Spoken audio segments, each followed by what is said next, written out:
Hey, what's up everybody? It's Rex here with Carpentry Plus, and today we're going to be building a set of cabinet doors for a current project we have. Basic set of shaker style doors, railing style, and we'll start that process here at the table saw. So our process getting started, preparing our stock is similar to our face frame process. So we'll start everything, we're getting our material down to 3/4 by 2 1/4 inch size. And like I said, we'll start here at the table saw and go through the planer, and we'll keep on going.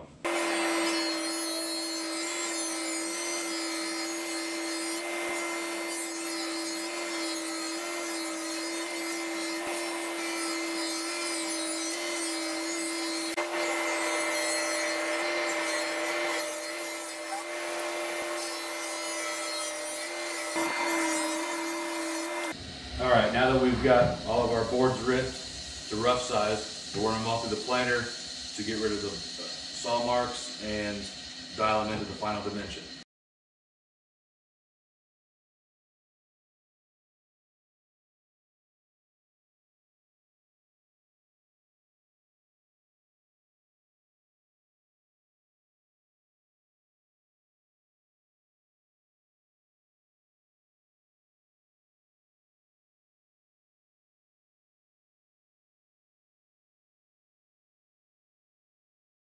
Now that we've got all of our stock milled to size, we're 3/4 by 2 1/4, we're ready to start cutting the length.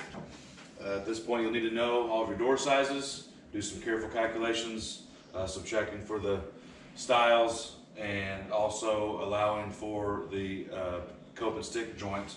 We'll talk a little bit more about that later when we get over to the router station, but for now we'll start cutting the length.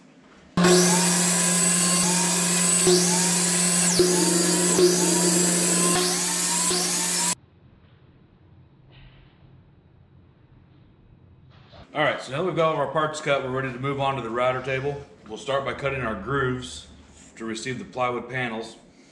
My favorite bit for this is this tongue and groove bit set from Freud. And what I like about it is it's adjustable.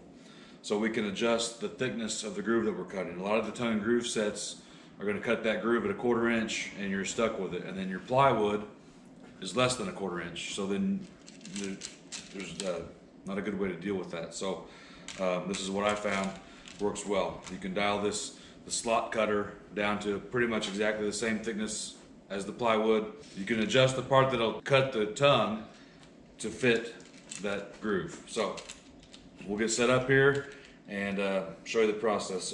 So this particular set, it's 7/16 from the ball bearing guide to the tip of the cutter. So that's a total of 7/8 of an inch. So when we cut all of our rails, we added 7/8 of an inch. So we took our door width, subtracted 4 1/2, it's 2 1/4 and 2 1/4, subtract the 4 1/2, and then add back on 7/8 of an inch. That will give us back to our full size door width. So hopefully that made sense. All right, now we've got our slot cutting bit installed, we're ready to cut the slots and all of our frame pieces. I like to start with scraps to get just to do some samples, check the fit before we start in with our actual work pieces. That way if we need to make any adjustments, we can do that. Alright, so for starters, you can see there's a difference in thickness here for the front versus the back. It's really just a personal preference. I like to do it also so that you can tell a difference between the front and the back. If you're closer to the center, it can be easier to get your pieces mixed up in fronts and backs than when you're during the assembly stage. So also I want to check the depth of my groove here before moving on. Make sure we're where we want to be. Should be 7/16. That's what we've got. So that all comes down to getting your fence lined up with the ball bearing of the router, which I thought we were pretty good, but turns out we are good. So at this point we're ready to go ahead and run the grooves in all of our stock pieces.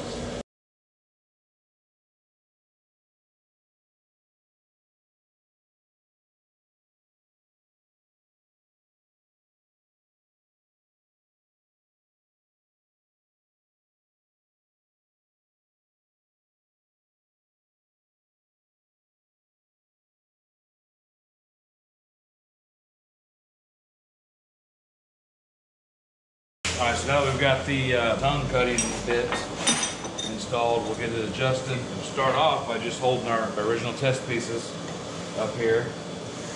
See how it is. Okay, so at this point we're ready to cut all of our tongues into the ends of our rails.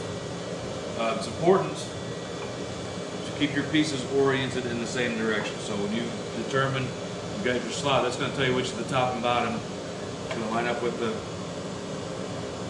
fence, go through the router.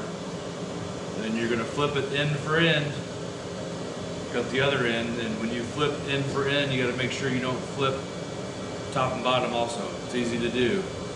And when you do, you've just ruined that piece.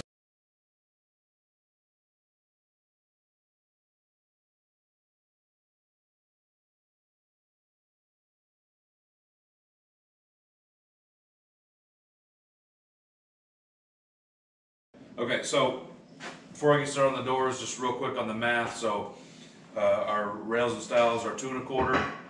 So that's the total frame width of 4 1/2. So you take your door width minus the 4 1/2, add back in the grooves of 7/8 of an inch, 7/16 and 7/16. And then you want to give some room there. You don't want those to be tight. We don't want to trap those panels tight. We need to allow for expansion and contraction. This particular set is a flat panel, plywood panel, so it's a little bit less critical than if they're solid panel, raised panels, but still, we don't want to trap that panel. We want it to have some movement. So I'm subtracting another 1/4 inch off of that. So I've gone through my measurements. I'm not going to get any more detailed than that for now because your cabin door is going to be a different size than mine. So, but that's where we go. Start with the full size minus the 4 1/2, add back on the 7/8, and then subtract a 1/4 from that. Gives us our total panel size.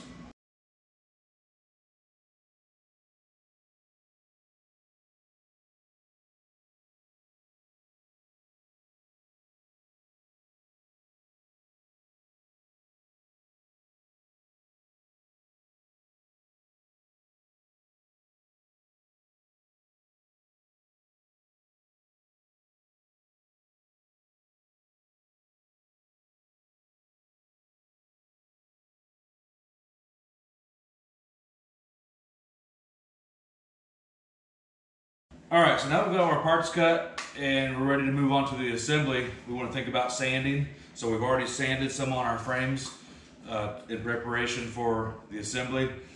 Basically thinking about parts that we can't get to after the assembly is complete. So that's the inside grooves of the frames and then the panels themselves, as they'll be in the groove and we won't be able to get in the corners very well. So we'll go ahead and sand all these now before we assemble.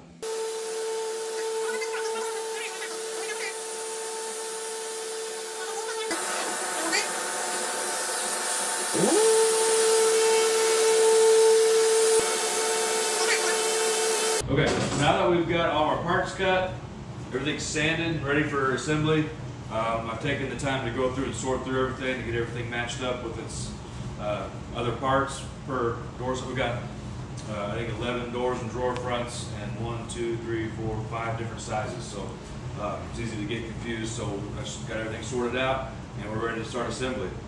So let me grab a set here. As we'll get the big ones out of the way. All right, so I've got a little cup, a little bowl of glue.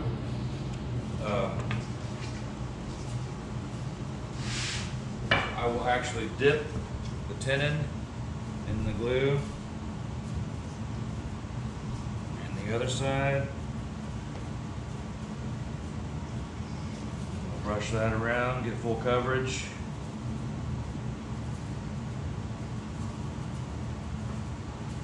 Find a little bowl of glue kind of speeds things up a little bit. So instead of using the glue bottle, squirting it on there and then brushing it around. So drop this one in. Go ahead. Put my panel in.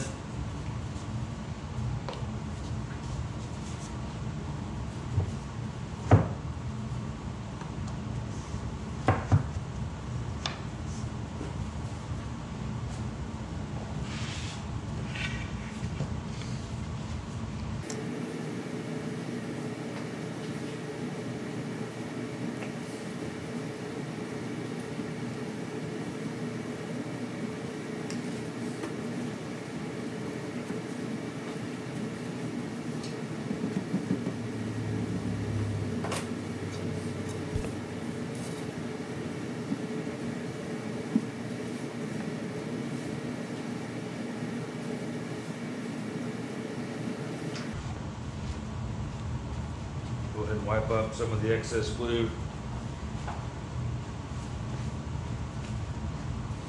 Alright, so now we'll lay it flat.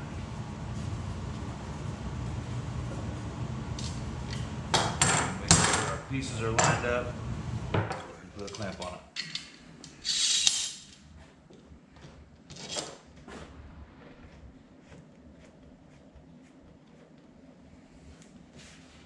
So, most of the time, if the sum of your parts, or if all your parts are square, then the sum of your parts will be square. So, nevertheless, before we set this aside to dry, we'll check it for square.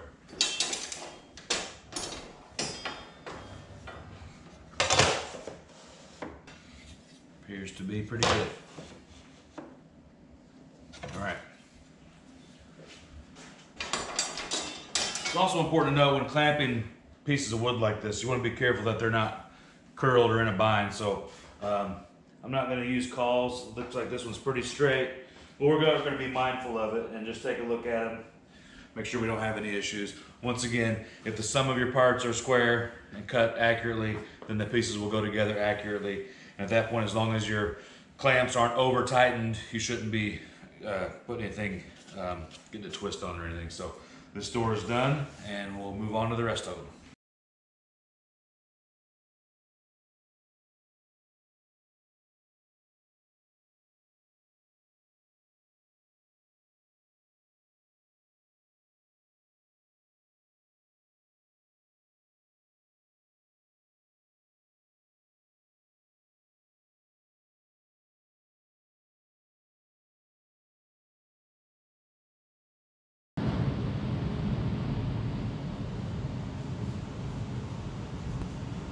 All right, so this set of doors is complete. We're ready to start the sanding.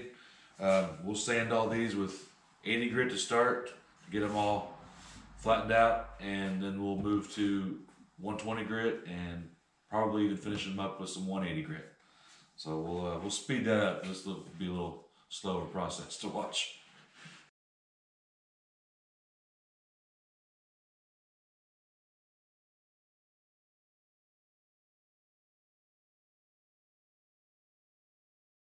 Okay, so now that we're done sanding, that pretty much wraps up our process for making a simple shaker style cabinet door and drawer front.